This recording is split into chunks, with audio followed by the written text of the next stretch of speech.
Что, если я скажу тебе, что завтрашнее утро станет началом совершенно другой жизни? Что человек, который проснется в твоей постели, будет обладать силой, которой у тебя никогда не было? Что следующие 8 часов могут изменить все: твою карьеру, отношения, здоровье, богатство и саму сущность того, кем ты являешься? Ты, вероятно, думаешь, это невозможно, люди не меняются за одну ночь. И ты прав. Большинство людей не меняются вообще. Они проживают одни и те же дни, повторяют одни и те же ошибки, мечтают об одних и тех же целях, но никогда не достигают их. Они застревают, но ты не большинство, иначе ты бы не слушал эти слова прямо сейчас. Что-то внутри тебя знает. Есть другой путь. Есть скрытая сила, о которой тебе никто не говорил. Есть секрет, который использовали величайшие умы в истории, но который скрывали от масс. Этой ночью ты узнаешь этот секрет, и если ты применишь его не завтра, не когда-нибудь, а именно сегодня вечером, ты начнешь трансформацию, которая будет необратимой. Готов ли ты? Тогда закрой глаза, расслабь тело и приготовься войти в самое священное пространство твоего существования, твое подсознание. Следующие слова изменят тебя навсегда. Тайна, которую знали древние 5000 лет назад, египетские жрецы знали то, что современная наука открыла только сейчас. Человеческий разум имеет 2 уровня. Первый — сознательный разум, тот, которым ты думаешь прямо сейчас. Он логичен, рационален, критичен. Он составляет всего 10% твоей ментальной силы. Второй уровень — подсознание. Это 90% твоего разума. Это гигантская сила, которая контролирует твое дыхание, сердцебиение, пищеварение, иммунную систему. Но это еще не все. Подсознание также контролирует твои привычки, эмоции, убеждения, интуицию и, что самое важное, твою способность притягивать или отталкивать успех.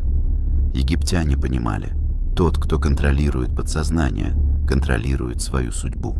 Они создали ритуалы, мантры, священные тексты, которые читались перед сном, чтобы программировать разум, пока тело отдыхает.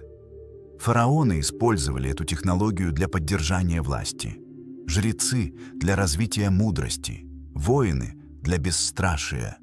Со временем эти знания были утеряны, погребены под песками пустыни. Но они не исчезли полностью.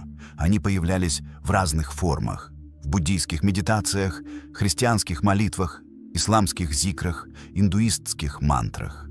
Все великие традиции знали одну истину: повторение священных слов перед сном меняет человека изнутри.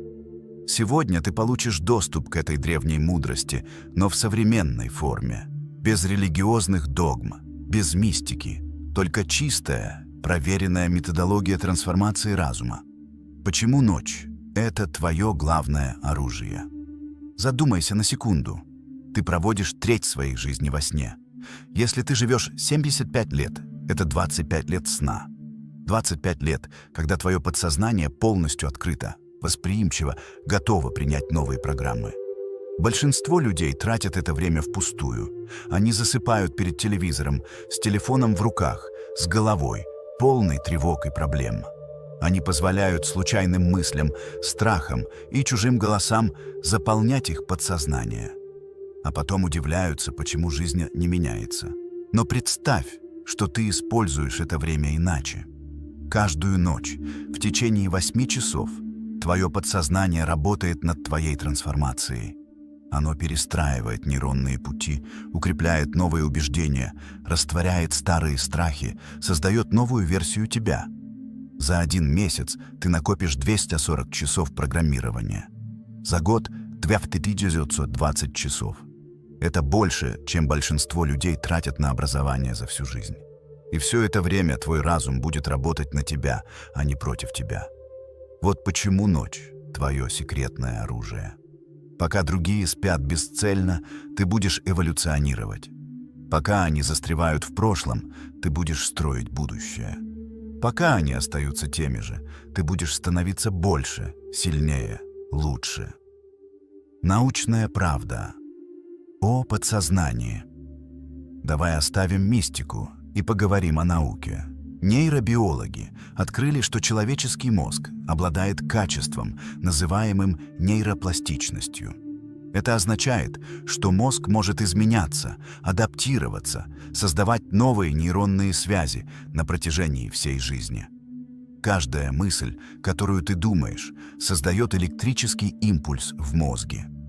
Когда ты думаешь эту мысль снова и снова, импульс создает путь. Этот путь становится все глубже, с каждым повторением, пока не превращается в автомагистраль. Именно так формируются привычки, убеждения и личность. Проблема в том, что большинство людей создали автомагистрали страха, сомнений и ограничений. Эти пути были проложены годами негативного мышления, критики, неудач. Теперь их мозг автоматически движется по этим путям, даже если они хотят измениться. Но вот хорошая новость. Ты можешь проложить новые пути. Ты можешь создать новые автомагистрали силы, уверенности, успеха. Как? Через повторение, через визуализацию, через эмоциональное программирование. И лучшее время для этого – прямо перед сном. Почему? Потому что когда ты засыпаешь, твой мозг входит в особое состояние, называемое тета-волнами. В этом состоянии критический фильтр сознательного разума отключается.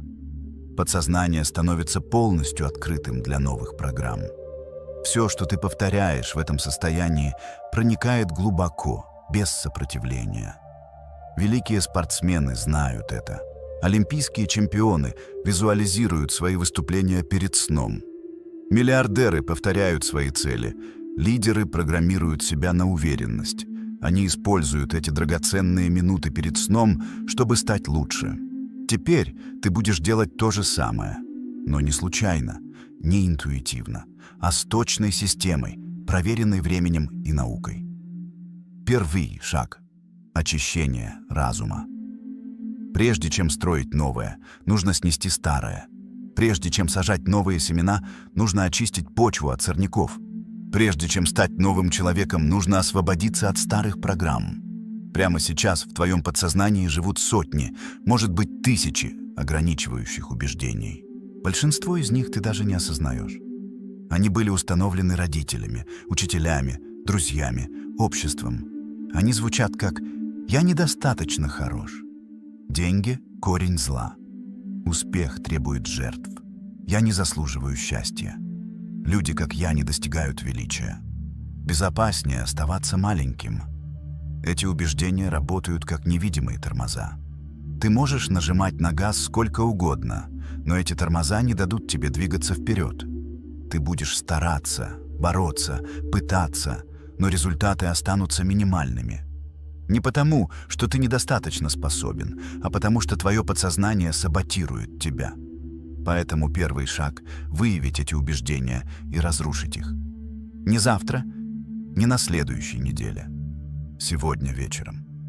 Вот как это сделать. Техника вечернего очищения. Сядь удобно, возьми ручку и бумагу. Задай себе вопрос. Какие убеждения мешают мне достичь моих целей? Запиши первые 3 мысли, которые придут в голову. Не думай слишком много. Позволь подсознанию говорить. Теперь посмотри на каждое убеждение. Скажи вслух. Это ложь. Это не моя истина. Это программа, которую я принял, но не выбирал. Я отвергаю ее прямо сейчас. Произнеси это с силой, с эмоцией, с решимостью. Почувствуй, как каждое слово разбивает старую программу. Визуализируй, как эти убеждения растворяются, словно дым в воздухе. Теперь замени каждое ограничивающее убеждение противоположным утверждением силы. Я недостаточно хорош. Я обладаю безграничным потенциалом. Деньги – корень зла. Деньги – это инструмент добра в моих руках. Успех требует жертв. Успех приходит естественно, когда я следую своему пути. Я не заслуживаю счастья. Я достоин всех благословений Вселенной. Люди, как я, не достигают величия. Величие – это мое естественное состояние. Запиши эти новые утверждения. Прочитай их вслух 3 раза.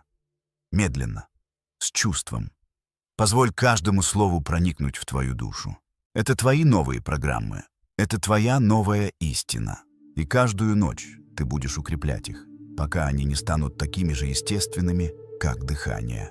Архитектура нового. Я теперь, когда старые программы удалены, пришло время спроектировать нового тебя.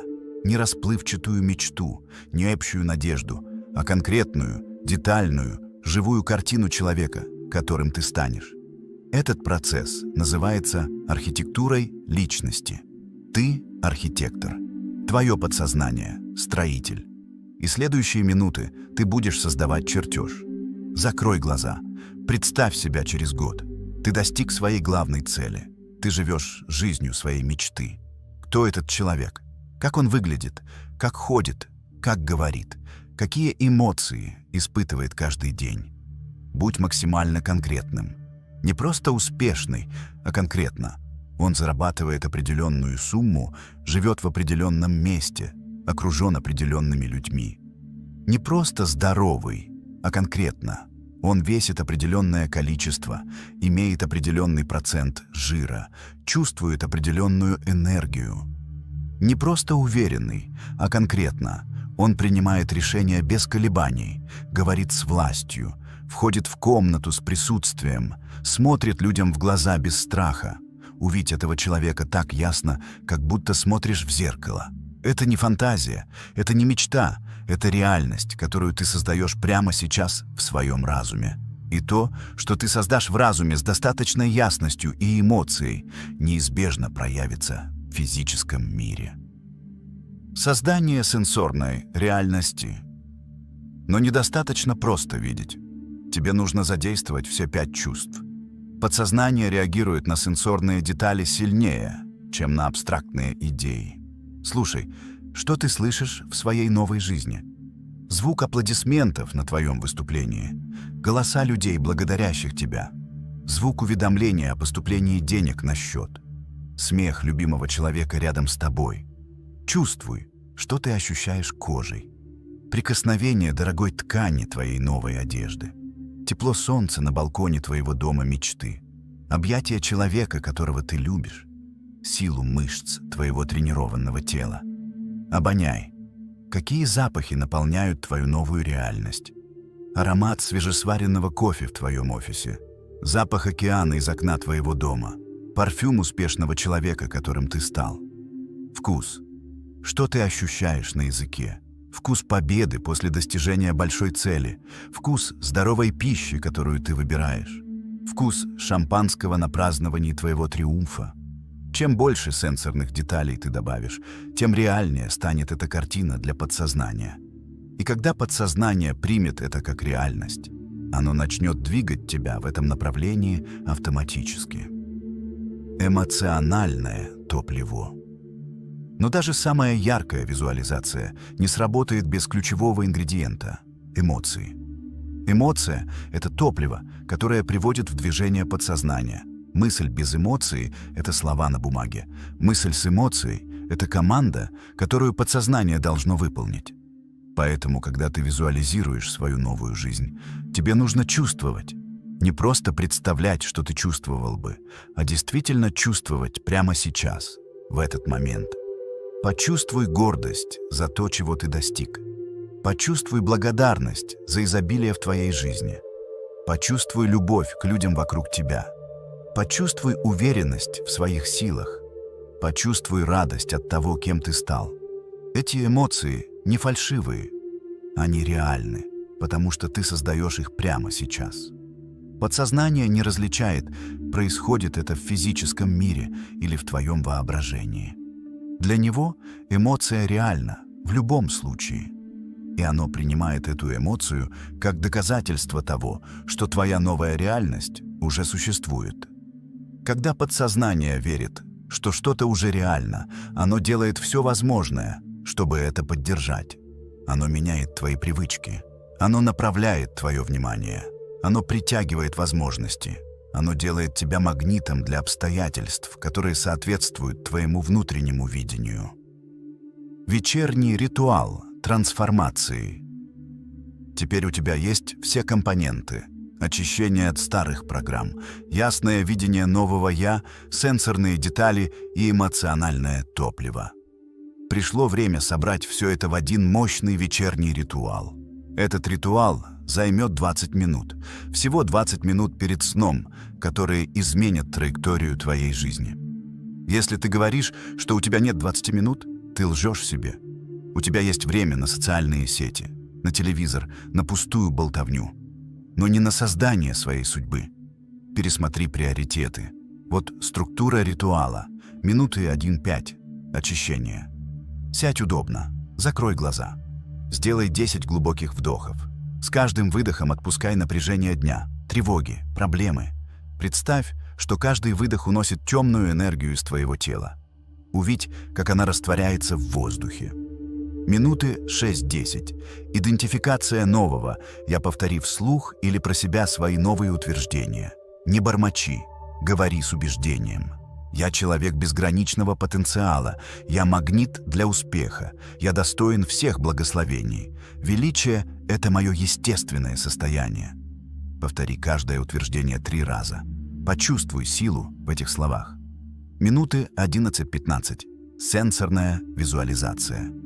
Теперь создай полную картину своей новой жизни, используя все 5 чувств. Увидь, услышь, почувствуй, обоняй, ощути на вкус. Сделай это так реально, что твое тело начнет реагировать. Улыбка на лице, тепло в груди, покалывание в руках. Это признаки того, что подсознание принимает программу. Минуты 16-20. Эмоциональное закрепление. Позволь эмоциям заполнить тебя. Благодарность, радость, гордость, любовь, уверенность. Купайся в этих чувствах, дыши ими, стань ими. Пусть последние минуты перед сном будут наполнены этими возвышенными эмоциями. Затем ложись спать. Не включай телевизор, не проверяй телефон. Засыпай с этими образами и эмоциями. Пусть они будут последним, что воспринимает твое сознание перед погружением в сон. ЧТО происходит, пока ты спишь, ты заснул. Но твое путешествие только начинается. Пока твое тело отдыхает, твое подсознание работает. Оно берет все программы, которые ты установил, и начинает их интегрировать. Во время сна твой мозг проходит через несколько стадий. Самое важное для трансформации – это фаза быстрого сна, REM, когда происходит сновидение. В этой фазе мозг обрабатывает информацию, консолидирует воспоминания, создает новые нейронные связи. Если ты заснул с правильными мыслями и эмоциями, твой мозг будет использовать эту фазу для укрепления новых программ. Он будет создавать сны, в которых ты уже тот человек, которым хочешь стать. Он будет репетировать новое поведение. Он будет растворять старые страхи и ограничения. К утру ты проснешься не таким, каким заснул. Изменения будут тонкими, почти незаметными. Но они реальны. Ты будешь немного более уверенным, немного более мотивированным, немного более ясным в своих целях. Через неделю эти тонкие изменения накопятся. Ты заметишь, что принимаешь решения быстрее, что говоришь с большей уверенностью, что действуешь, когда раньше колебался. Через месяц люди вокруг тебя начнут замечать. «Ты изменился», — скажут они. «Что-то в тебе другое». Они не смогут определить точно что, но почувствуют твою новую энергию. Через 3 месяца твоя жизнь начнет отражать твое внутреннее видение. Возможности будут появляться. Правильные люди войдут в твою жизнь. Двери, которые были закрыты, откроются. Через 6 месяцев ты оглянешься назад и не узнаешь человека, которым был. Старый ты покажется чужим. И ты будешь благодарен, что начал этот процесс той ночью, когда впервые услышал эти слова. Препятствия. И как их преодолеть? Но давай будем честны. Этот путь не всегда легкий. Ты столкнешься с препятствиями. Не внешними, внутренними. Твой разум будет сопротивляться. Вот самые частые препятствия и как их преодолеть. Препятствие – скептицизм. Твой логический разум скажет: это не работает, Это слишком просто. Визуализация и аффирмации не могут изменить реальность. Этот голос будет особенно громким в первые дни. Как преодолеть? Не борись со скептицизмом. Просто скажи: «Я не знаю, сработает ли это, но я дам этому 30 дней. Если через 30 дней ничего не изменится, я откажусь». Это честный договор с собой. И почти всегда к концу 30 дней скептицизм исчезает, потому что результаты начинают проявляться. Препятствие 2. Нетерпение. Ты хочешь результатов немедленно, завтра, на следующей неделе. Но когда они не приходят так быстро, ты разочаровываешься и сдаешься. Как преодолеть? Пойми, что трансформация — это марафон, а не спринт. Дуб не вырастает за ночь. Он растет медленно, но становится могучим. То же с твоей трансформацией. Каждая ночь — это один день роста. Доверяй процессу. Результаты придут, если ты не сдашься. Препятствие. 3. Непостоянство.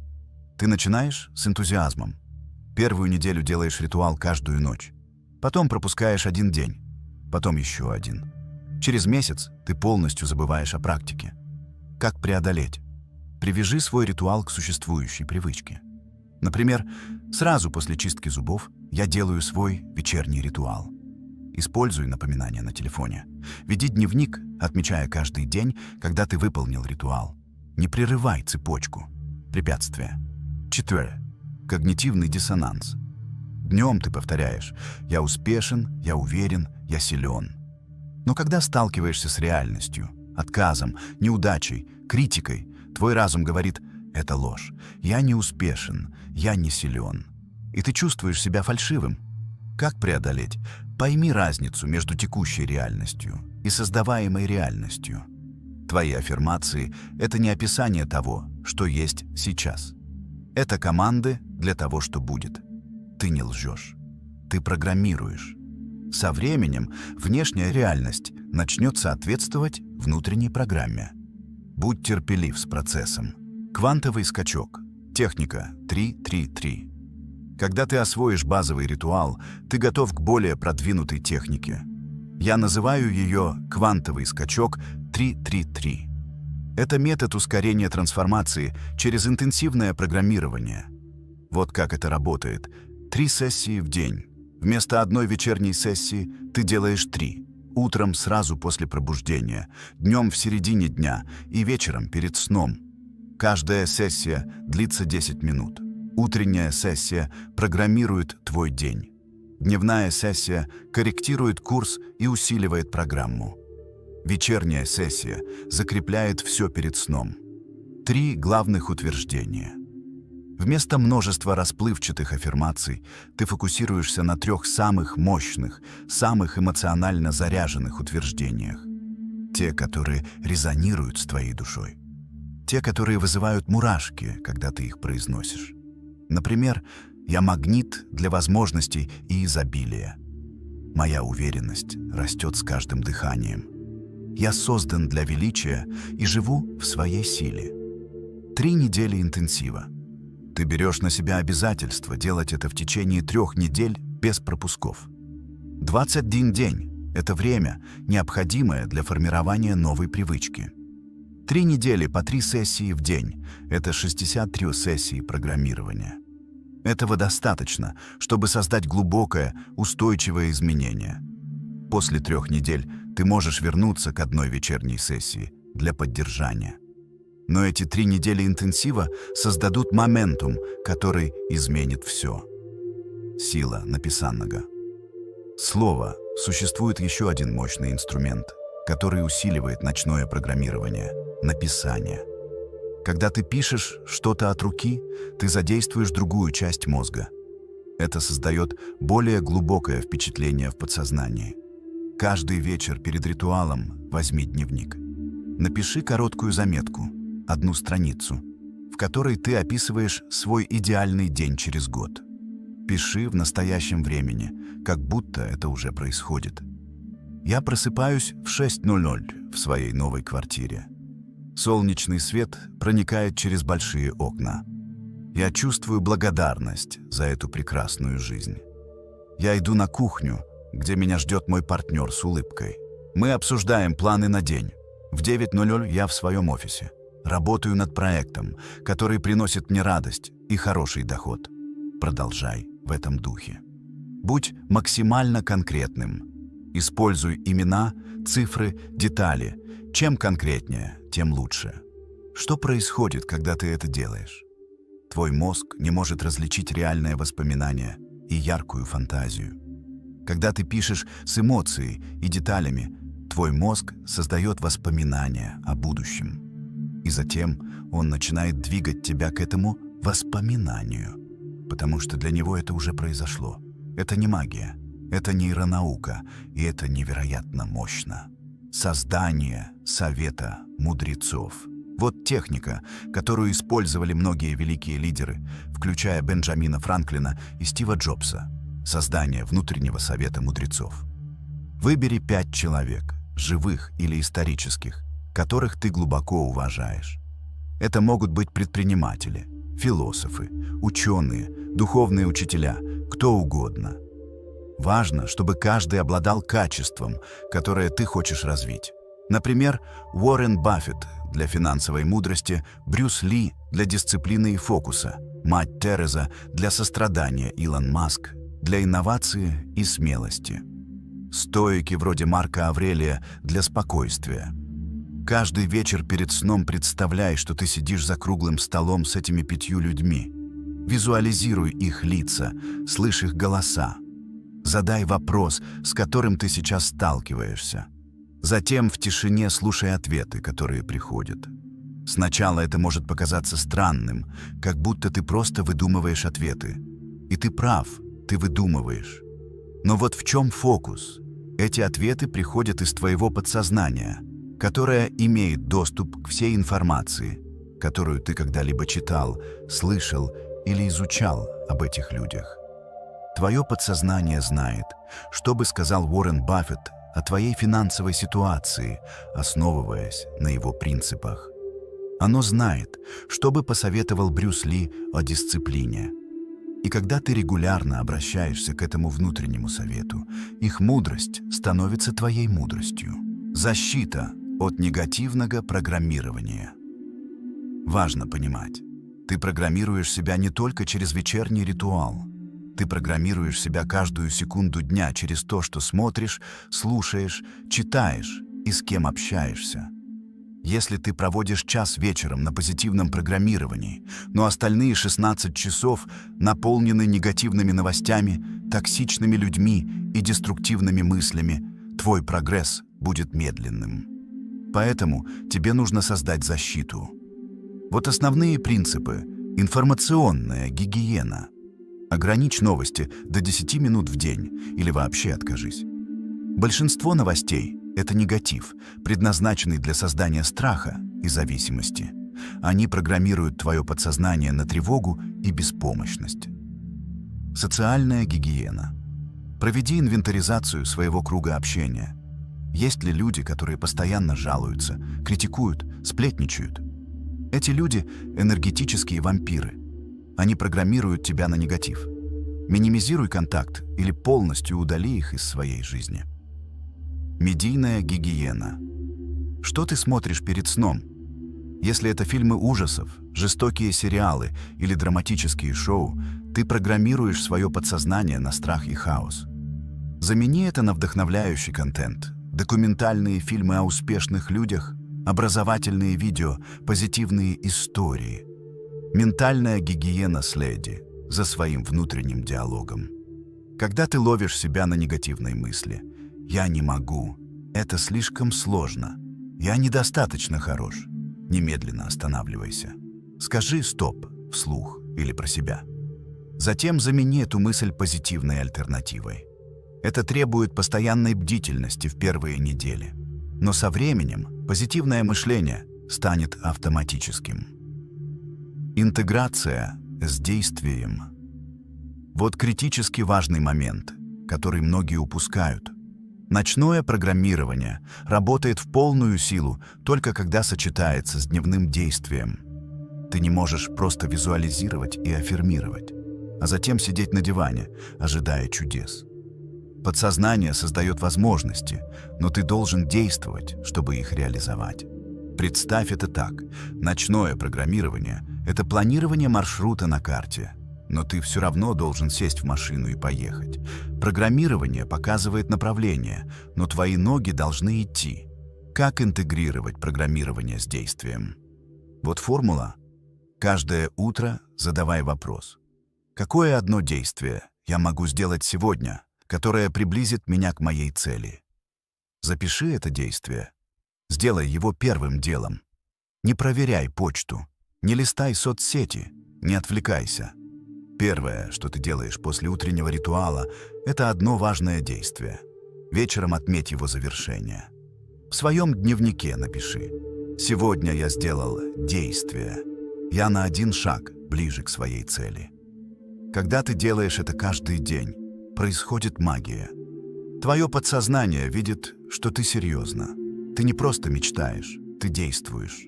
И оно начинает еще активнее поддерживать тебя, создавая больше возможностей, давая больше мотивации, убирая больше препятствий. Момент трансцендентности. Есть особый момент в процессе трансформации, который я называю момент трансцендентности. Это момент, когда все вдруг становится ясным. Когда ты чувствуешь глубокое, непоколебимое знание, что ты уже изменился. Он приходит в разное время для разных людей. Для некоторых — через неделю, для других — через месяцы.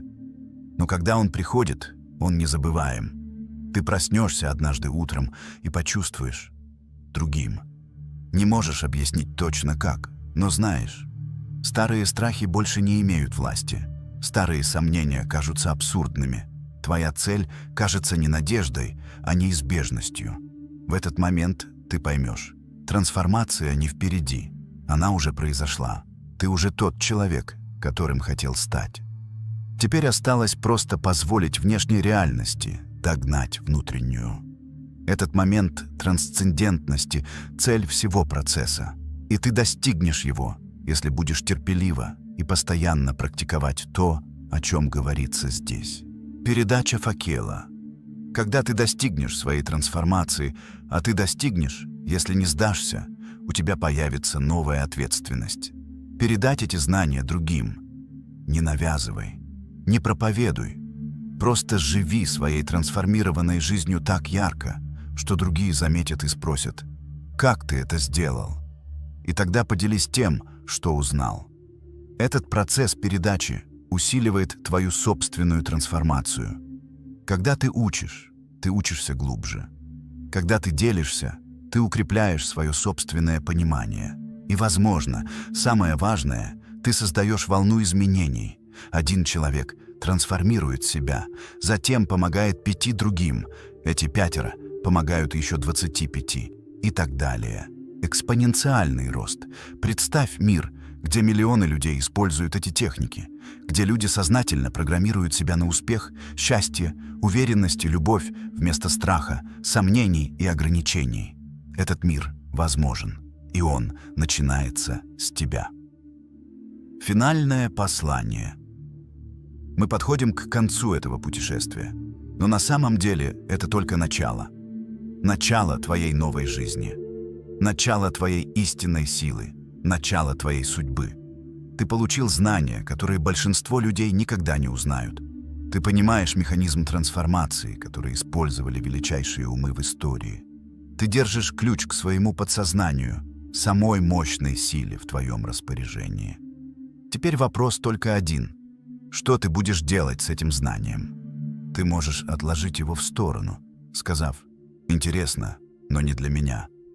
Ты можешь попробовать пару дней и сдаться, когда результаты не будут мгновенными. Ты можешь сомневаться, откладывать, искать причины, почему это не сработает. Или ты можешь принять решение прямо сейчас.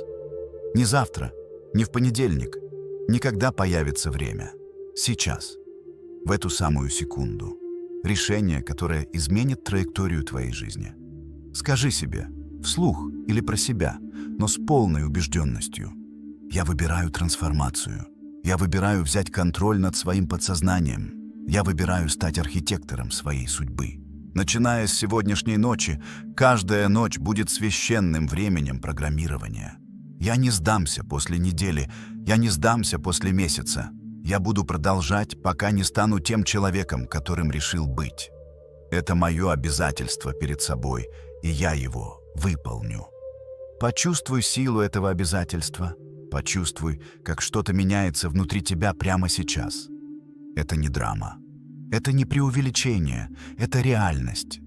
В момент, когда ты действительно решаешь, Вселенная начинает двигаться, чтобы поддержать тебя. Твоя первая ночь. Сегодня вечером, когда ты будешь готов ко сну, ты начнешь свой ритуал.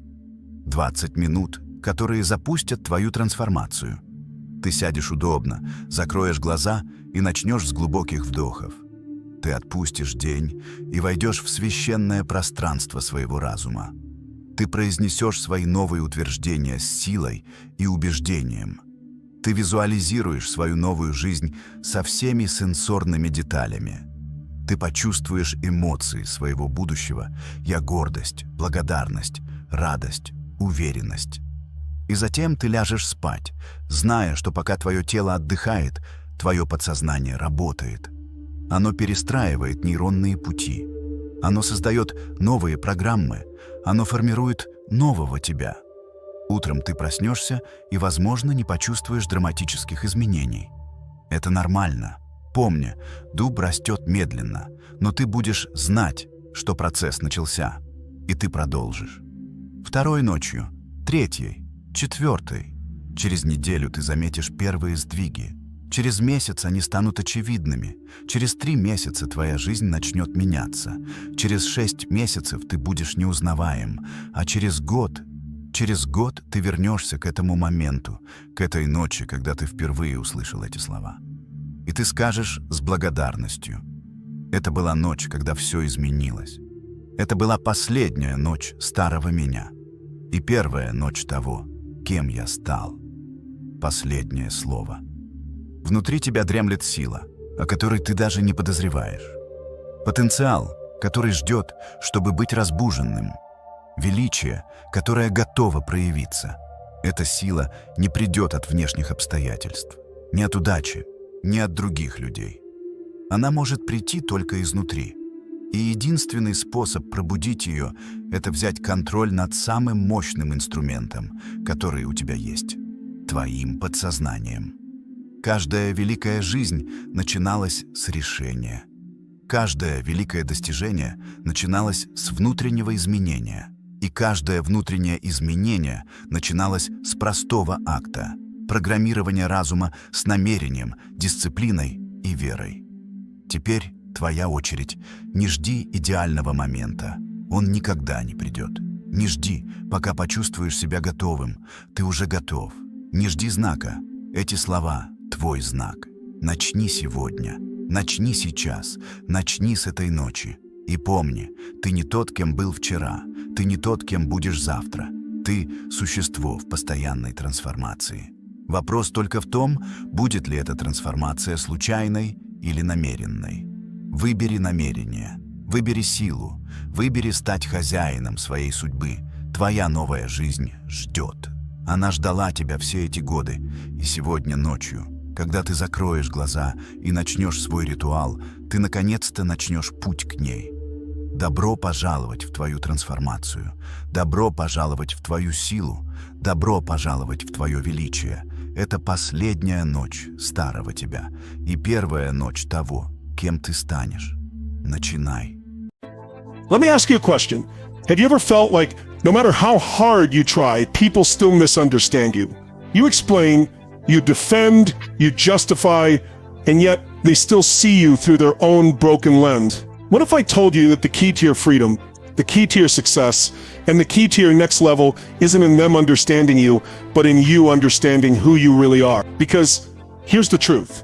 When you stop trying to fix people's perceptions and you start focusing all that energy back into your growth, something incredible happens. The right people start showing up. The right opportunities align. And suddenly, life shifts in your favor. Today, I'm going to share with you the 10 most powerful principles that will not only transform the way you see yourself, but transform the way you move through the world. And I promise you this, if you stay with me until the end, you'll never again waste your life trying to convince the wrong people. Instead, you'll be unstoppable in attracting the right ones.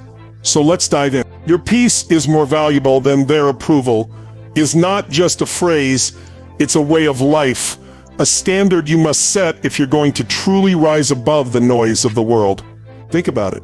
How many times in your life have you traded your peace of mind just to win someone's approval? You bit your tongue, you betrayed your truth, you tolerated what you knew you should have walked away from because deep down you wanted to be liked, accepted, validated, and the cost of that, you lost yourself in the process. The truth is, approval is one of the most fragile currencies you can ever chase. People change their minds, their moods shift. One day they're clapping for you, the next day they're criticizing you. One moment they love you, the next they disappear. If your life is anchored on their approval, you will always be tossed around like a ship in a storm. But if you anchor your life on your peace, on your clarity, on your alignment, on your vision, nothing can shake you. Peace is the highest form of wealth. When you wake up in the morning and your heart is calm, your mind is clear, and your energy is intact, that's worth more than any compliment, any applause, any validation someone else could hand you. Approval feels good for a moment, but peace sustains you for a lifetime. And the dangerous part about living for approval is that it never ends. You get it once, you want it again. You get it from one person, you want it from another. It's like drinking salt water.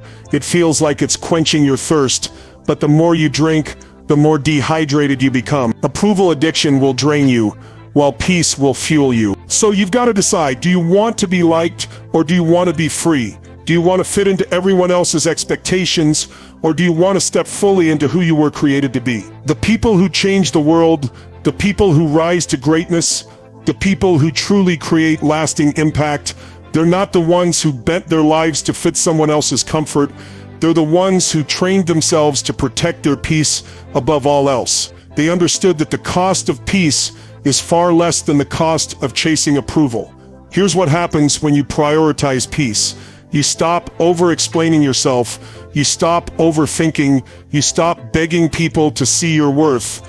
You start trusting yourself. You start valuing your time. You start choosing environments and relationships that match your vision.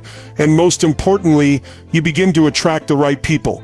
The ones who don't require you to shrink, to hide, or to compromise. Approval will come and go, but when you live in peace, you carry stability inside you. Nobody can take that away.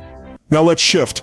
Unbothered doesn't mean you stop caring. It means you stop bleeding.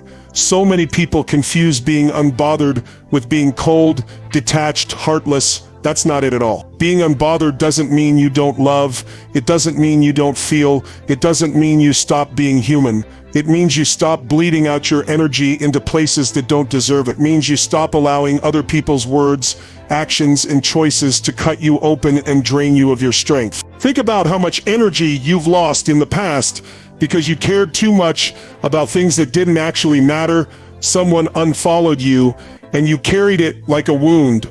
Someone gave you a sideways comment, and you thought about it for days. Someone left your life, and you replayed every memory until you felt empty. That's bleeding. That's you pouring out your power into situations that don't deserve another ounce of your attention. Being unbothered means you decide that your emotional blood, your life force, is too precious to be spilled over people who've already shown you where they stand. Here's the difference. Caring is strength. Bleeding is weakness. Caring says, I love, I give, I show up, but I don't lose myself in the process. Bleeding says, I'll keep pouring out until there's nothing left of me. And most people don't even realize they're bleeding until they're exhausted, bitter, resentful. They've given so much attention to people who never cared in the first place. That's why unbothered becomes a necessity. It's not about not caring, it's about caring wisely, selectively, intentionally. To be unbothered, you must train yourself to rise above triggers. Someone says something negative, fine, that's their energy, not yours. Someone tries to pull you into drama, you let them keep it, because drama is a tax you don't pay anymore. Someone leaves, you don't chase, because if they can walk away, they weren't built to stay. Being unbothered is emotional discipline. It's you saying, I will not allow the outside world to dictate my inner state. That's real power. Unbothered people are not numb, they're focused. They care deeply, but they care where it matters. They don't waste their energy bleeding for ghosts. They don't waste their nights replaying conversations. They don't waste their future obsessing over the past. They keep moving, they keep building, they keep choosing themselves. And because they protect their energy, they always have more to give to their vision, to their loved ones, to their purpose. You have to recognize that life will always present you with opportunities to bleed. Someone will betray you, someone will criticize you, someone will misunderstand you. But you get to choose whether those things cut you open or bounce off your armor. Being unbothered is about building that armor not by hardening your heart, but by strengthening your focus. When you know where you're going, when you know who you are, when you know what matters, you stop leaking energy on what doesn't. So the challenge is this: stop bleeding for what's beneath you. Stop bleeding for people who wouldn't bleed for you. Stop bleeding for situations that don't deserve another drop of your attention.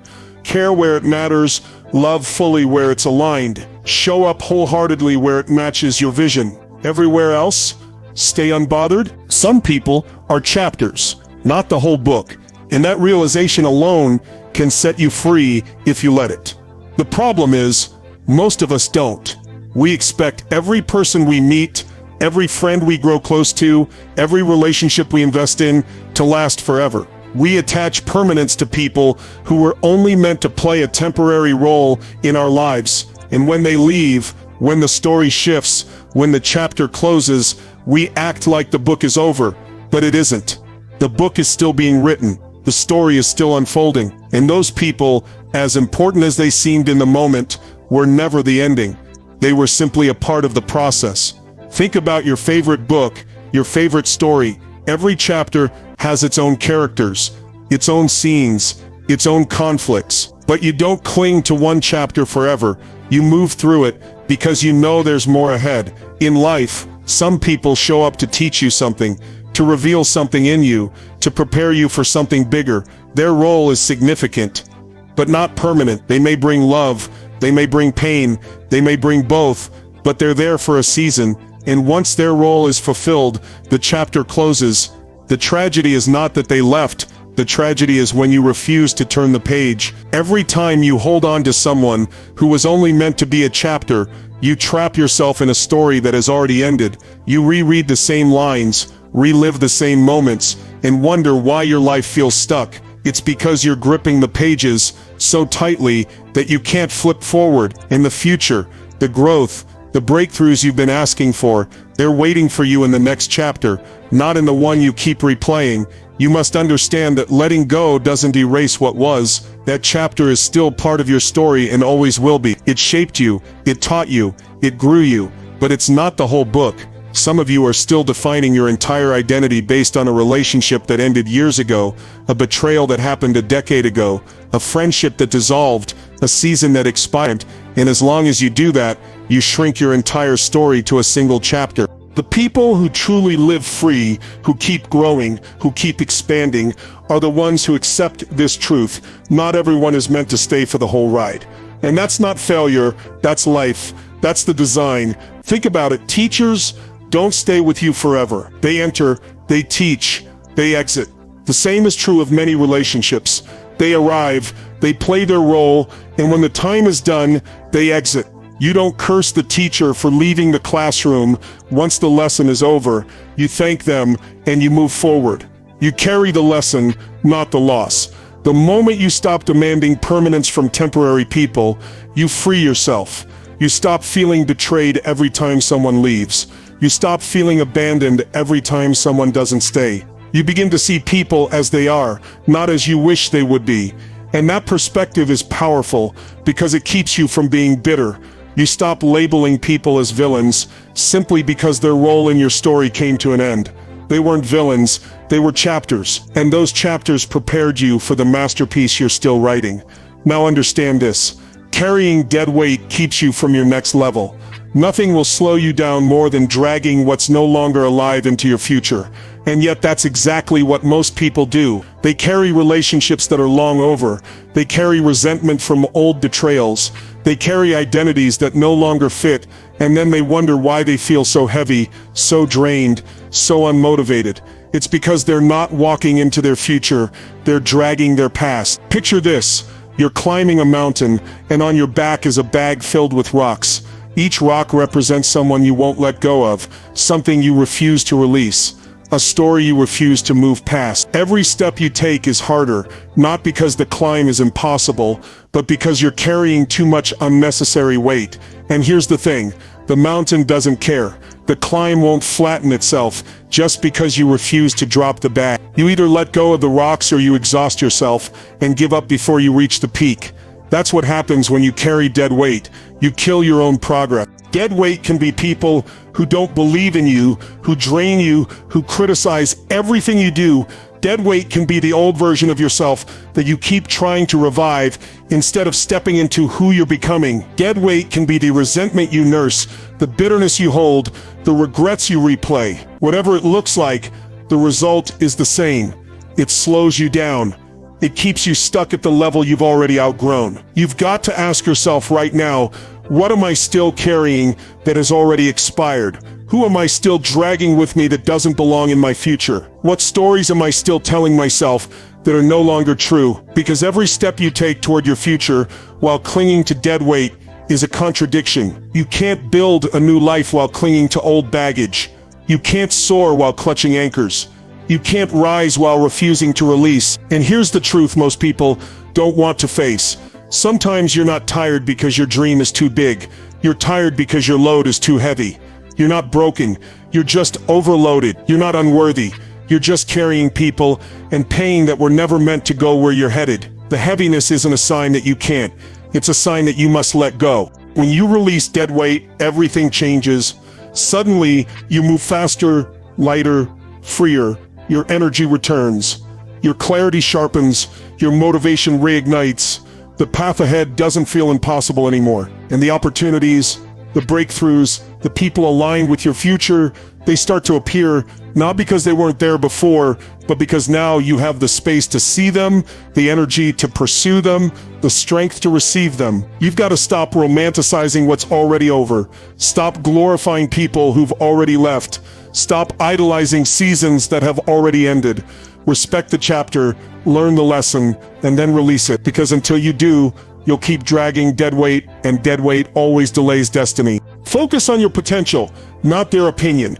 Because if you build your life on the shifting sand of what other people think, you will never know what you are truly capable of. Most people spend their lives managing impressions instead of mastering their potential. They shape their decisions around how it will look, what people will say, whether others will approve, and in doing so, they sabotage the very power that was placed inside of them. Your potential is limitless, but opinions are cheap, and the tragedy is that most people surrender their future to the noise of those opinions. Think about it.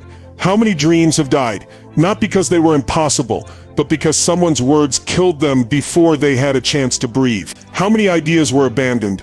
Not because they lacked merit, but because someone laughed, doubted, or criticized. If you let opinions control you, you'll always live smaller than you were meant to live. Potential is what you can do if you dare. It's the energy, the talent, the ability, the hunger that sits inside of you waiting to be unlocked. It is untapped capacity. It is future greatness. It is a fire waiting for fuel, but potential requires focus. If your focus is scattered on the endless stream of other people's judgments, you'll never cultivate what's inside you. Opinions are distraction. They shift constantly. They come from people who don't live your life, who don't walk your path, who don't pay your price, and yet you give them power over your choices. Why? Because deep down, approval feels safer than growth, but safety is a prison when it costs you your destiny. The people who rise are not the ones who silence the critics, but the ones who silence the critic inside themselves that keeps replaying the external noise. They redirect their attention back to their vision, their goal, their potential. They ask, not what will they think of me, but what am I capable of if I give my all? That shift changes everything. When you focus on potential, You move in alignment with possibility instead of fear. You measure yourself against who you could become, not against the expectations of people who may never understand you. You set goals that scare you, because you know that's where your growth is. You push through obstacles because you know your capacity is bigger than the resistance. Opinions may echo in the background, but they no longer dictate your choices. Here's the raw truth. Most people who offer opinions are not even living their own potential. They're not pushing their limits. They're not risking rejection, failing forward, or stretching beyond comfort. And yet, you let their voices hold you back? That's backwards. Never take criticism from someone who isn't building what you're building. Never downgrade your vision to match someone else's comfort zone. Your potential is sacred, and it requires you to protect it like a treasure. You've got to choose every single day to drown out the noise and ask yourself, am I moving closer to the person I'm capable of becoming? That's the only measure that matters. Now hear this. Release the need to be validated by others. Because as long as you crave validation, you will always be a prisoner. Validation feels good, but it's a drug. It hooks you, it conditions you, it makes you dependent on something outside yourself to feel worthy, and that dependence will destroy your freedom. Validation tells you, I matter because they said I matter. True power tells you, I matter because I am alive, because I have purpose, because I am here. When you build your identity on external validation, you are like a house built on sand. Every time the tide shifts, you collapse. One negative comment, one disapproving glance, one moment of being overlooked, and suddenly you feel small, invisible, unworthy. That is no way to live. Validation is a trap because it's never enough. You can get 1,000 likes, and the next day you crave more. You can be praised for one accomplishment, and suddenly you feel pressure to perform again, afraid that if you don't, you'll lose the applause. You are always chasing, always grasping, always seeking. But when you release that need, you reclaim your power. You no longer move to be seen, you move to be true. You no longer chase recognition, you chase alignment. You no longer shrink or stretch to fit someone else's box. You expand into your full self without apology. Releasing the need for validation doesn't mean you ignore feedback or reject love. It means you stop letting it define you. You stop needing it to prove your worth. You can receive it with gratitude, but you don't depend on it. You no longer crave it like oxygen because you've learned how to breathe on your own. This is freedom, living from the inside out, not the outside in. Living anchored in your vision, your values, your identity, not swayed by the highs and lows of public opinion. The irony is that once you stop needing validation, you often attract more respect because people can sense authenticity. They can feel when someone is grounded, unshaken, unbothered by whether they're approved or not, and that energy is magnetic. But the real gift isn't the respect, it's the peace.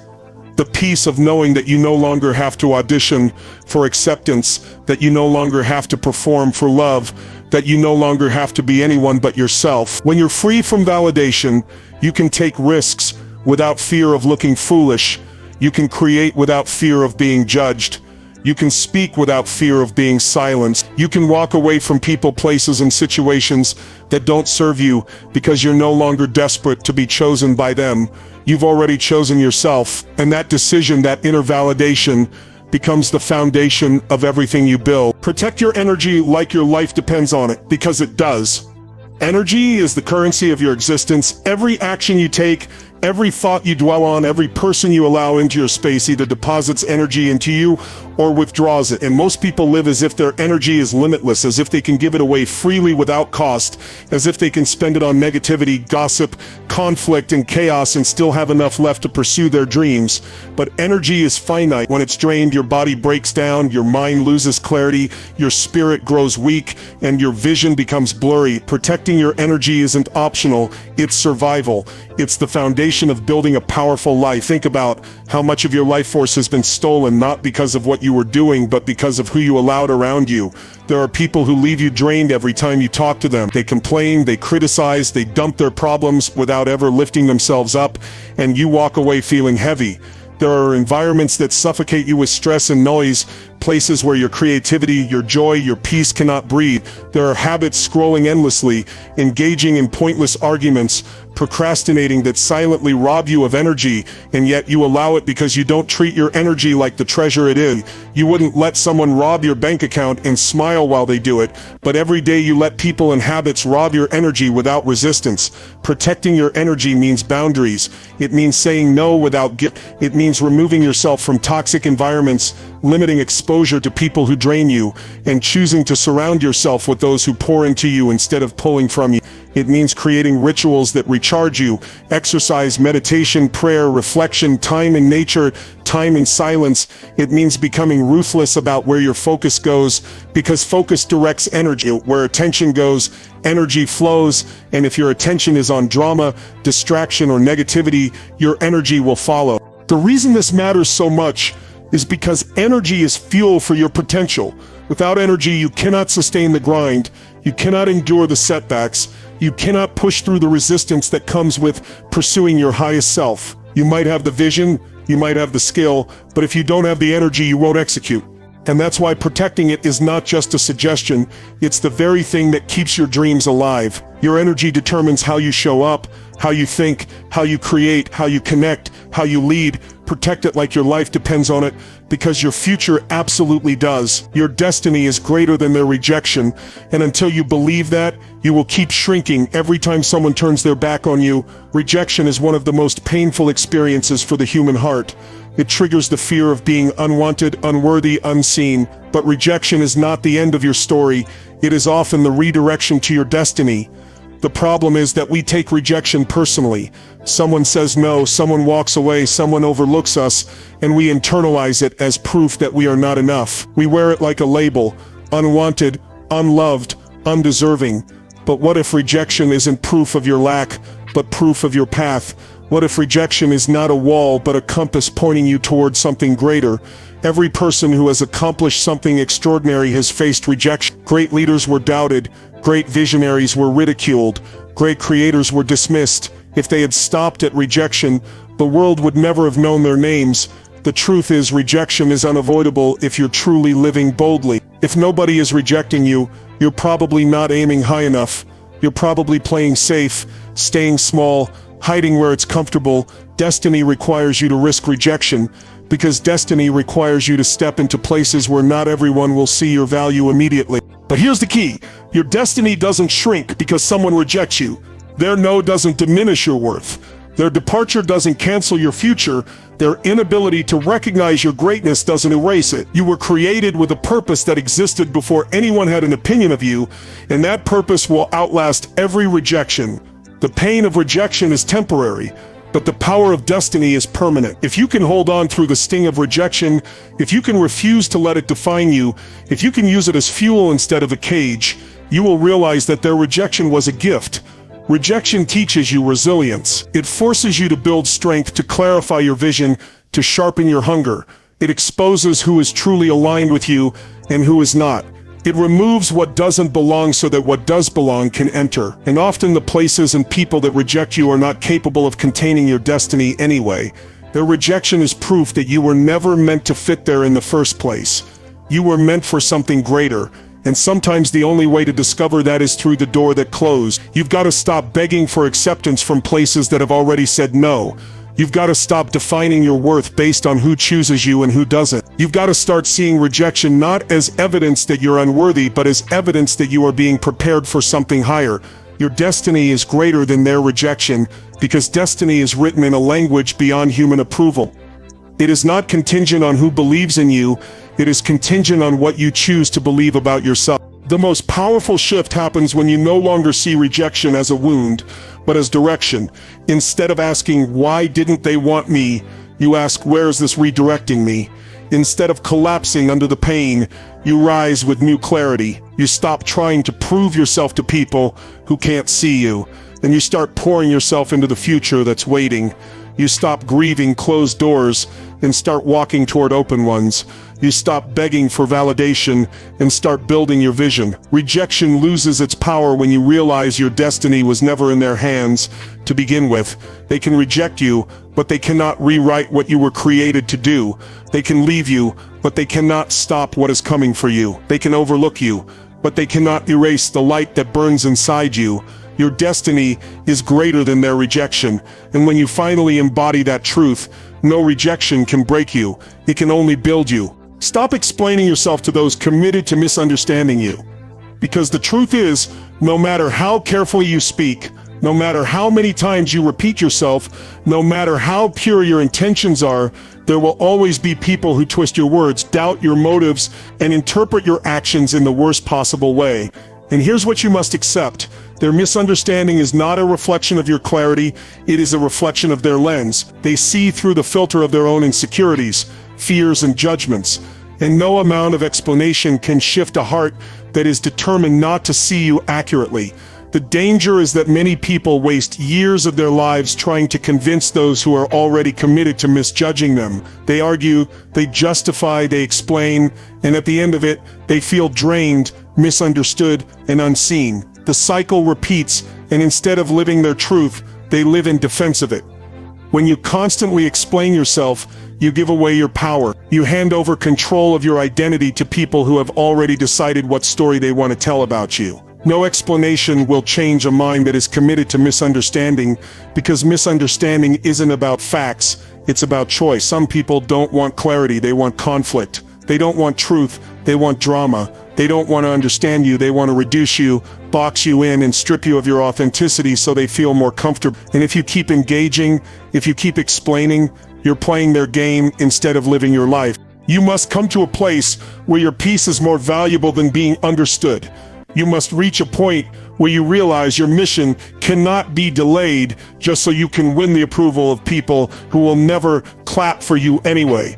Stop thinking you owe them explanations. You don't. You owe yourself authenticity. You owe your future focus. You owe your destiny commitment. Anyone who is truly meant to walk with you will see you without you having to beg them to. They will understand because their spirit aligns with yours. The rest will misunderstand, mislabel, misjudge, and you must let them. You cannot control their perspective, but you can control whether you waste your life trying to fix it. Walking in power means being misunderstood and moving anyway. It means being criticized and staying focused anyway. It means being smickersfredented and still refusing to shrink. You don't win by convincing them, you win by continuing. You win by building, by rising, by succeeding so fully that no lie, no misjudgment, no misunderstanding can deny what you have become. And when you live this way, you free yourself from the endless cycle of trying to explain, and you reclaim your time, your energy, your voice for what truly matters. When you focus on you, the right people and opportunities will come because energy is magnetic. When you are constantly focused on others, chasing their approval, obsessing over their rejection, fighting their misunderstanding, you scatter your energy outward and weaken your attraction. But when you bring your focus back to yourself, when you pour into your growth, your healing, your goals, your discipline, you shift your frequency, you stop chasing and start attracting, you stop begging for doors to open and begin creating doors of your own, and in that process, the right opportunities and the right people begin to align with your journey. Most people think success comes from constantly reaching outward, networking endlessly, begging for chances, forcing relationships, but true alignment happens when you work inward first. The stronger you become, the clearer your vision, the more disciplined your habits, the more magnetic your presence. The right people don't show up because you beg them to. They show up because they recognize the energy you've cultivated. They feel the clarity, the strength, the authenticity, and they are drawn to it. The right opportunities don't come because you force them. They come because your preparation meets the moment. Focusing on yourself doesn't mean selfishness. It means alignment. It means refusing to abandon your goals to chase people. It means investing in your growth instead of spending all your energy trying to be accepted. It means using your mornings to strengthen your body, your mind, your spirit, instead of scrolling for validation. It means showing up every day in pursuit of your vision, regardless of who's watching, because your focus is not on performing for them, it's on becoming for you. When you focus on you, you become undeniable. The people who are truly meant to be in your life will see the light in you without you having to convince them. The opportunities that are truly aligned will fit into your journey without you having to beg. And the beauty of it is that the wrong people will fall away naturally because they cannot survive in the atmosphere of your growth. You don't even have to push them out. Your focus, your elevation, your transformation will make them irrelevant. But here's the challenge. Focusing on yourself requires discipline. It requires saying no to distractions, no to drama, no to people who pull you off course. It requires setting boundaries that may upset others, but protect your future. It requires waking up every day and asking, what can I do today that moves me closer to my highest self, instead of how can I make them like me? It's a shift in identity, a shift in priorities, a shift in how you show up for your own life. The truth is, most people don't focus on themselves because it's easier to be distracted by others. It's easier to gossip, to compare, to complain than it is to do the hard work of self-mastery. But the ones who rise, the ones who become magnetic, the ones who live fulfilled, they are the ones who make the decision to focus inward. And that decision creates a ripple effect. As you grow, you attract growth. As you discipline yourself, you attract disciplined opportunities. As you love yourself, you attract people who love you without conditions. So stop chasing, stop begging, stop over-explaining. Your future doesn't depend on their understanding, their validation, or their approval. Your future depends on your focus. Focus on you, build you, grow you, and everything aligned with your destiny will come. Not because you forced it, but because you became the person capable of receiving it. Think about what we just walked through together. We started with the realization that you don't need to explain yourself to people who are committed to misunderstanding you. We moved into the truth that when you focus on yourself and your growth, your discipline, your vision, the right people and the right opportunities will come. We uncovered that your identity is shaped not by their opinion, but by your daily choices. We spoke about the power of discipline, of letting go of the past, of silencing the noise, and of embracing the discomfort that forges your strength. We went deeper into why you must stop playing small, stop chasing approval, and instead step boldly into your authentic power. Because at the end of the day, greatness isn't found in defending who you are, it's found in living who you are. Every one of these keynotes is a building block, and when you put them together, you create an unstoppable version of yourself. The version that doesn't beg to be understood, but demands to be respected by how you show up and how you live. This isn't just motivation, it's a roadmap, a call to action. A reminder that your life is too valuable, your mission too important, and your destiny too great to be wasted on explanations, excuses, or approvals. Now it's your turn. Take these principles and apply them today. Not tomorrow, not someday, but now. Because the longer you wait, the more you give away your power. This is Tony Robbins' track, and if this message spoke to you, hit that subscribe button right now and join a community of people who refuse to live small. Drop a comment below and tell me which keynote hit you the hardest today. I want to hear your breakthrough. Remember this, your future doesn't depend on them understanding you. It depends on you stepping into your power. Let's go create the life you are meant to live.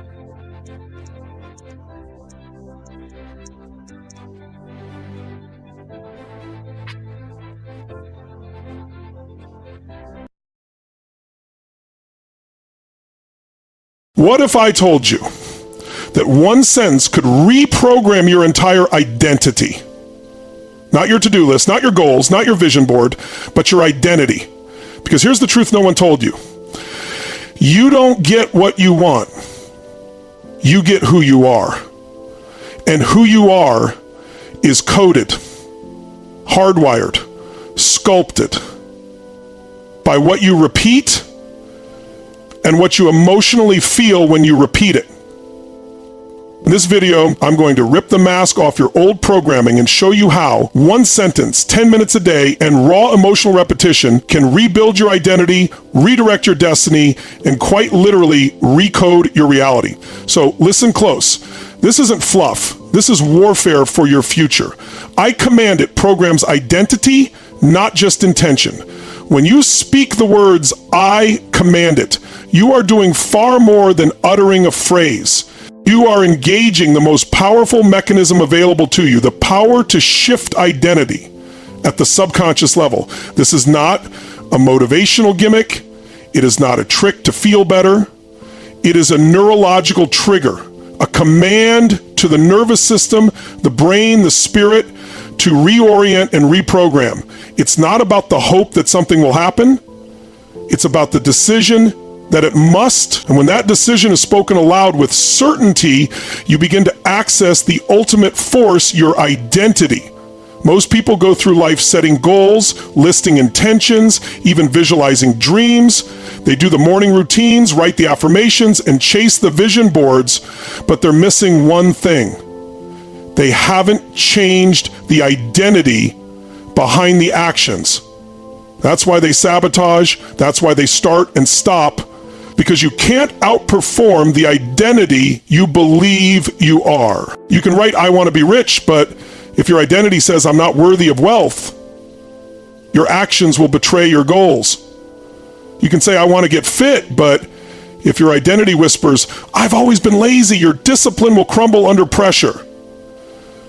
Identity is the thermostat of your life.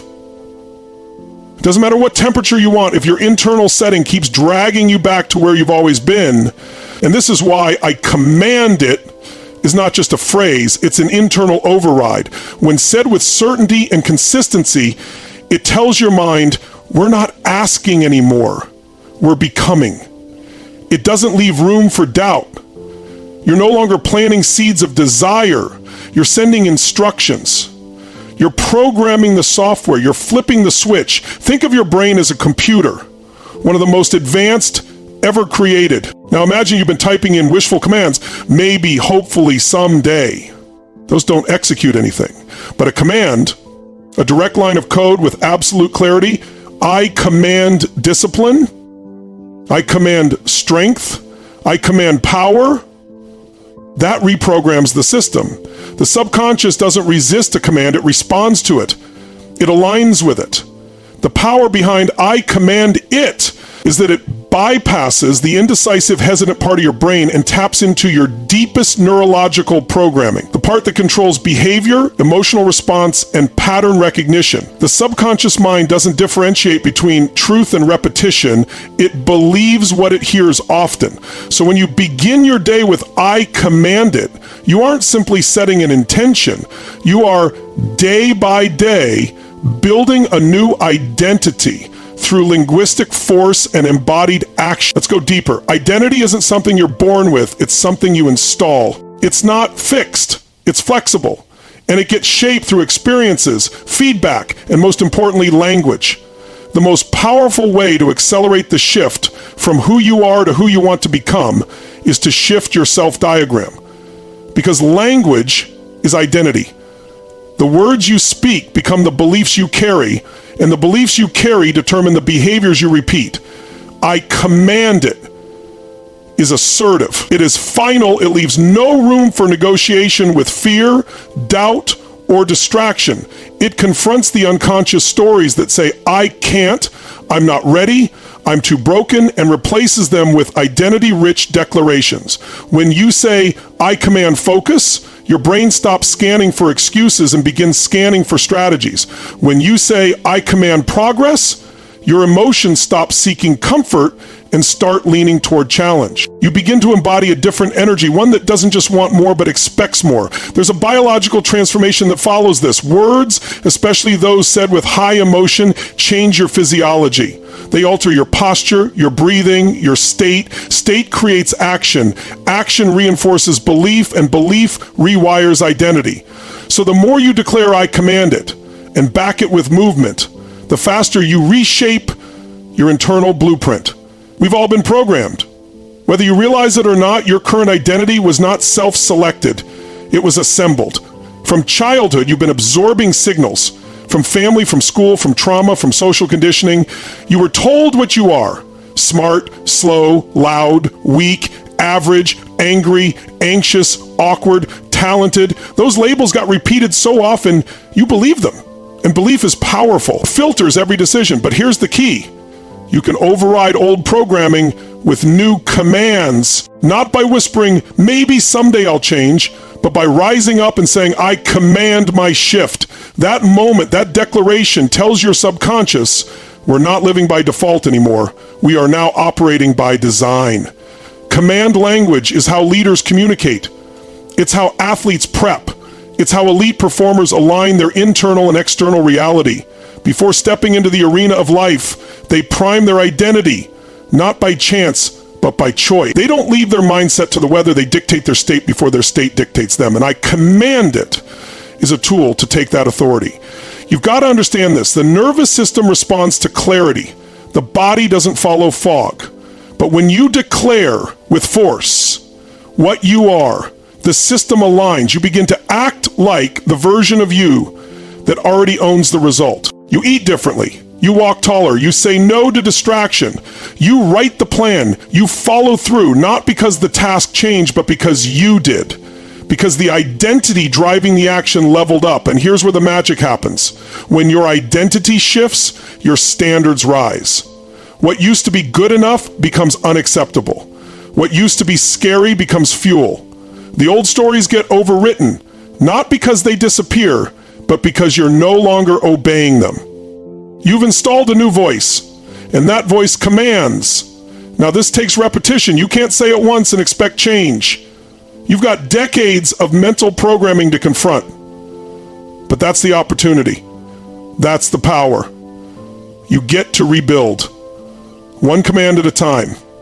One morning at a time. One declaration. Spoken with fire. Lived with action. Until it becomes who you are. Imagine waking up tomorrow and instead of saying, "Ugh, I'm tired," you say, "I command energy. I command purpose. I command this day to bend in my favor." That's not fantasy.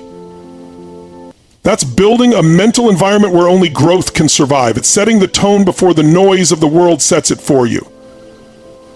Most people live in reaction. They wait for the world to give them permission to rise. But those who build extraordinary lives don't wait. They command.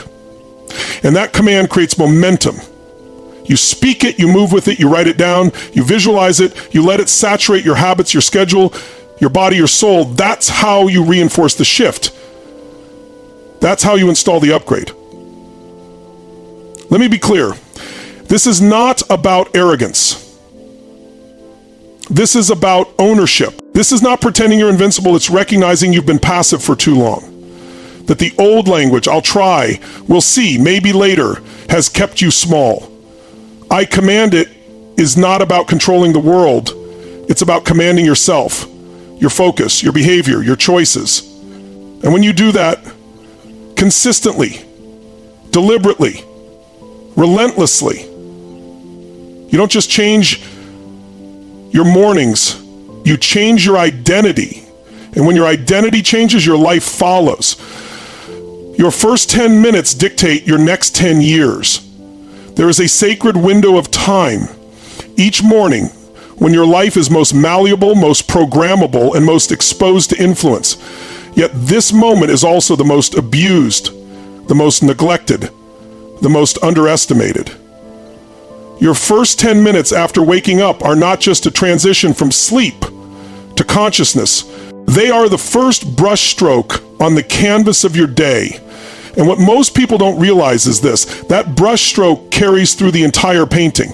Because in those first 10 minutes, you set your rhythm. You choose your frequency.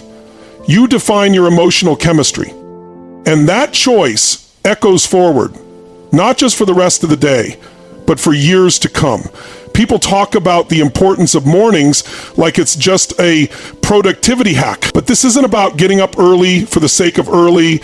It's not about ticking off habits for Instagram aesthetics. This is about leadership. Self-leadership. The kind that either defines your destiny or slowly decays it. Those 10 minutes, they reveal everything. Your discipline, your focus, your identity, your values, they all show up the moment you open your eyes and decide, do I lead today or do I follow? Do I respond with power or do I drift with passivity? The reason your first 10 minutes are so powerful is because of what's happening inside your brain. When you wake up, your mind is in a transitional state between theta and alpha brainwaves, what neuroscientists call the most programmable state of consciousness. In this window, your subconscious is still wide open. Your guard is down. Your habitual thoughts are forming. What you say to yourself, what you think about, what you focus on, it all gets imprinted deeper and faster than at any other point in the day. In that moment, you're not just waking up, you're coding. You're writing the program that will either guide you to growth or keep you repeating the same cycles. Now here's the truth most people ignore. If you don't intentionally own those first 10 minutes, the world will. The outside world is always ready to flood your system. Emails, messages, headlines, noise, fear, distractions. If the first voice you hear is the world's, then your day becomes a reaction, a response, a defense. You're no longer in command, you're in survival mode. And when you repeat that process over days, months, years, what happens? You build a life based on reaction instead of creation. You train your nervous system to expect chaos instead of clarity. And one day you wake up, not just overwhelmed by the day, but unsure of who you've become. But if you take those 10 minutes and treat them as sacred, as strategy, you shift everything. You move from reacting to leading. You move from being a follower of circumstances to becoming a commander of your course. That's why the first 10 minutes of your day are not about the time, they're about the tone. And the tone you choose programs your identity and directs your behaviors. Your identity drives your standards. Your standards shape your actions. And your actions determine your future. That's the ripple, that's the chain reaction, which means the tiny decisions you make in that small window are not small at all. They are foundational. Most people don't connect the dots. They think it's just a few minutes, and they give that time away freely, checking the news, checking notifications, checking out a presence. But nothing in life is neutral. Everything you do is either reinforcing who you were or constructing who you are becoming. Those 10 minutes are not just mental space. They are votes for your future self. They are investments in your identity. Every time you begin the day with intention, you are casting a vote for the future you want. Every time you begin with distraction, you are voting for more drift. That's why high achievers, performers, and leaders don't leave their mornings to chance. They script them. They ritualize them. They protect them like sacred ground. Because they understand this. The way you begin is the way you become. It's not about having perfect mornings. It's about consistent intention, clarity, energy, vision. These are not luxuries. They are fuel. And the way to access them is through discipline in the moments where most people are drifting. Let's be brutally honest. How do most people wake up? They reach for their phone before they've even said good morning to themselves. They scroll. They consume. They start comparing. They start reacting. In less than 10 minutes, their mind has already been hijacked by someone else's agenda. Their nervous system is flooded with noise. Their attention has been fragmented. And what happens after that? They try to get back control, but it's too late. The day already has them. They're now behind, rushing, catching up. Their energy is chaotic, their mood is fragile, their decisions are reactive, and their goals take a back seat. But there is another way. And it begins with the decision to own the first 10 minutes of your day like your life depends on it, because it does. It begins by creating a space before the world invades. A space to align, to clarify, to prepare. What does that look like? It's not complicated, it's intentional. You wake up, and instead of reaching for the phone, you reach inward. You breathe deeply, you sit in stillness. You ask the question, who do I need to be today to honor the life I am building? You speak declarations that anchor your identity. You write down your thoughts. You visualize the one win that will move your mission forward. You move your body to awaken energy. You command your focus before anything else tries to. Why does this matter so much? Because over time, your life is not shaped by what you do occasionally. It's shaped by what you do first. What you do when no one's watching. What you do before the world gets a say. The first 10 minutes are your leadership window. It's where you declare, this is who I am, this is what matters, this is the direction I choose.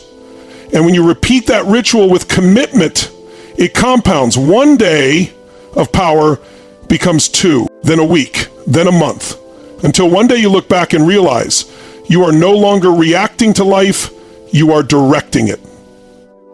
And let's talk about identity, because that's what this is really about. It's not about hacks or productivity systems, it's about who you are becoming. When you wake up and choose power, you remind yourself that you are not a victim of the world. You are a force in it. When you rise with clarity, you remind your brain that purpose is greater than pressure. You remind your brain that purpose is greater than pressure. When you start your day with alignment, you build resilience for everything that comes after. You are not just checking a box. You are forging a mindset. You are practicing presence. You are constructing a character that can carry the weight of your dream. Too many people wait for the world to affirm their power, but the world will not do that. You have to build it within. You have to declare it in silence, before the noise, before the emails, before the expectations. That's what the first 10 minutes are for. To define your direction before the day tells you who to be. And when you do that over and over again, the compound effect is staggering. Your confidence builds, your habits solidify, your results multiply. Not because the days are perfect, but because the direction is clear. Every storm becomes easier to weather when you wake up already anchored. This isn't theory, this is performance science. Athletes use this. Executives use this. Warriors, leaders, visionaries. Anyone who's operating at a high level knows that if you lose the morning, you fight uphill for the rest of the day. They understand that the brain is shaped by patterns. That intention becomes identity when repeated under pressure. And the first 10 minutes are the ultimate training ground. Now, some people will say, but I'm not a morning person. And to that I say, you are what you practice. You are what you repeat. Morning isn't a personality trait, it's a strategy. It's a decision. You don't have to love it at first. You just have to, you lead it. And eventually you'll realize it's not about being a morning person, it's about being a purpose-driven person who refuses to start their day in defeat. So here's the truth. Your first 10 minutes are not just about the day ahead, they're about the decade ahead. Because when you take those 10 minutes seriously, when you own them, protect them, direct them, you start building a life that reflects your highest value. You start carving out a future that is not reactionary but revolutionary, not ordinary but intentional, not rushed but aligned. That is how you turn days into momentum and momentum into a legacy. Most people won't do it. They'll keep waking up into the chaos, thinking their day is random, their direction unclear, their emotions out of control. But that's not you. You're here because you know better. And so is the world. And with a little practice and prayer and a partner like you, make it so much easier. But no one can do it for you. Most people won't do it. They're too busy. They're too, because you know that the world doesn't shape you. You shape you. And that shaping begins the moment you open your eyes. Every single morning you are standing at a crossroads, drift or design, distraction or direction, reaction or rise. And that choice doesn't take an hour. It takes 10 minutes. Just 10. The most powerful 10 minutes of your entire life. Repetition, with emotion rewires reality. Human beings are not shaped by information alone. They are shaped by emotion. What you feel, not just what you know, carves deep grooves in your neurology. And when that emotion is paired with repetition, when it is experienced again and again in a specific direction, it begins to rewire how you see the world, how you respond to it, and ultimately how you define yourself within it. Repetition on its own builds familiarity. Emotion on its own creates intensity. But when you combine both, repetition with emotion, you generate transformation. You go beyond knowledge. You enter the realm of identity programming. You begin to rewire reality. Most people misunderstand how change actually happens. They think it's about logic. They think if they just read enough books, take enough notes, or write enough goals, they'll shift. But they miss the core ingredient. The nervous system doesn't change because of logic. It changes because of experience. You don't remember facts, you remember feelings. You don't replay data, you replay moments that were emotionally charged. That's how your brain prioritizes what matters, by measuring the emotional impact of a moment and encoding it more deeply. Repetition with emotion becomes a tool for consciously constructing those moments. It becomes a strategy for conditioning new patterns into your physiology. When you repeat a phrase, a movement, a visualization, or a behavior with intensity, when your voice, your body, and your breath match that repetition, you are literally carving new neural pathways. You are giving your brain a reason to let go of old programs and adopt new ones. This isn't motivation, this is neuroscience. You're using the language of the body emotion to speak directly to the part of the brain responsible for identity, behavior, and long-term memory, the limbic system. That's why affirmations don't work for most people. They say the words, but they don't feel them. They repeat the statement, but there's no charge, no emotional involvement. The nervous system doesn't register a flat affirmation. It doesn't care about words that are mumbled or whispered without belief. But say something with power. Stand tall, breathe deeply, ignite your voice, and repeat it again and again, and suddenly your subconscious is listening. Suddenly your body begins to align. That's the difference. That's the gateway from information to transformation. Let's look at the structure of belief. Every belief you hold was once a thought, repeated with enough emotional weight that it embedded itself into your identity. Whether positive or negative, it followed the same process. Someone told you something, maybe you heard it once, maybe you heard it 1,000 times, but at some point it meant something, it struck you, you felt it, and you believed it. Then you started repeating it, either out loud or silently. And with each repetition, it became more real. That's how a child starts to believe, I'm not good enough, or I don't belong, or I'm always going to struggle.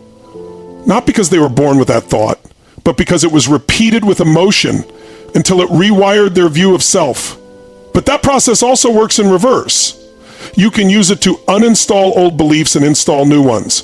You can take the same mechanism that wired limitation into your system and use it to wire power. You start with language.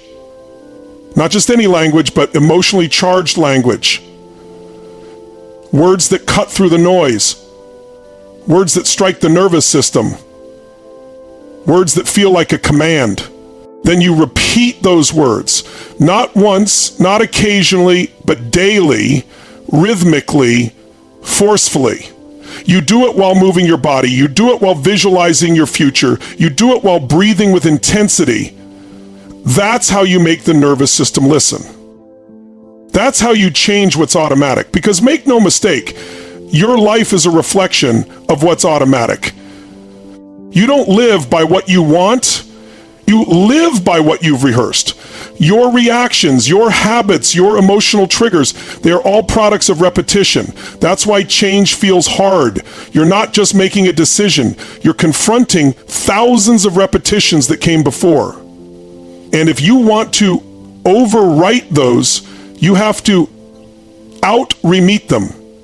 You have to introduce a higher frequency of thought, paired with a higher level of emotional engagement. Living with anger, that's how new patterns take root. Athletes do this instinctively. Before every performance, they rehearse not just the motion, but the emotion. They visualize the game-winning shot, not just to see it, but to feel it. Over and over again. They practice with intensity because they know that when the pressure hits, the body will default to what's been repeated most. If fear has been rehearsed, fear will win. But if power has been rehearsed, if victory has been rehearsed, then confidence takes over. And that same principle applies in life. When you rehearse strength, more often than weakness, strength becomes the default. When you rehearse faith, more often than doubt, faith becomes automatic. It's not just about the words you speak, it's about how you speak them. If you say, I am powerful, in a bored, quiet voice, your system won't shift. But say it with fire, with certainty, with breath in your lungs and presence in your body. Say it while standing, while moving, while locking eyes with yourself in the mirror, and something changes, something clicks. Your voice becomes a trigger.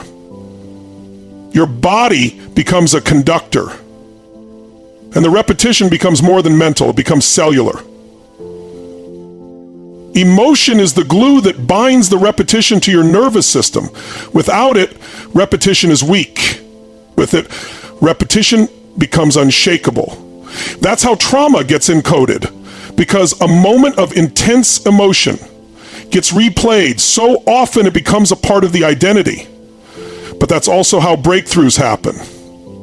When you feel something deeply, when you decide with emotion, when you reinforce that decision with relentless repetition, you begin to carve a new path through the jungle of your old patterns. And every repetition makes that path clearer. Easier to walk, easier to trust. Rewiring reality doesn't mean pretending everything is perfect. It means choosing which version of reality you want to reinforce. There are always multiple interpretations of the same moment. Repetition with emotion gives you the ability to reinforce the one that empowers you. If you've lived most of your life repeating, I'm not enough, you can just as easily start repeating, I am built for this. If your pattern has been, I always fail, you can install, I always rise. But it won't stick the first time, or the fifth, or the 10th. It takes saturation. It takes consistency. It takes emotional intensity applied again and again until the new belief feels more familiar than the old one. You are not changing reality itself, you are changing your lens. You are changing the internal code that decides what you notice, what you believe, and what you expect. That shift alone alters your entire experience of the world. A person who repeats with emotion, opportunities are everywhere, will begin to see opportunities others miss. A person who repeats, I create breakthroughs, will start taking actions others fear. This isn't magic, it's mechanics. It's how the brain filters information. It pays attention to what's been rehearsed. With emotion, it deletes what doesn't match that pattern. So the real question is, what are you rehearsing? What have you been repeating? What phrases do you whisper to yourself when no one's listening? What emotional states do you practice daily? Resentment or gratitude? Fear or courage? Scarcity or certainty? Because whatever you rehearse the most becomes your truth, and the more you repeat it with feeling, the more real it becomes. Not just in your mind, but in your behaviors, your results, your relationships, and your future. This is why emotional mastery is so critical. If you can generate elevated emotion on command, joy, power, passion, faith, you now have a weapon that can supercharge your repetition. You're no longer a passive participant in your conditioning. You become the architect. You start designing the beliefs you want instead of inheriting the ones you were given. And every time you repeat those beliefs with emotion, you reinforce the version of yourself that can live them out. People spend years trying to change their circumstances without realizing their circumstances are just reflections of their internal repetitions. If you want to change your outer world, you have to start by changing your inner soundtrack. And not just once, but daily, with fire, with emotion, with the kind of certainty that tells your system, this is the new standard. And then you hold that line, You repeat it in the car, in the shower, on the run, in the mirror. You speak it until you believe it. You believe it until you embody it. You embody it until your reality reflects it. You're not just learning something new, you're becoming someone new.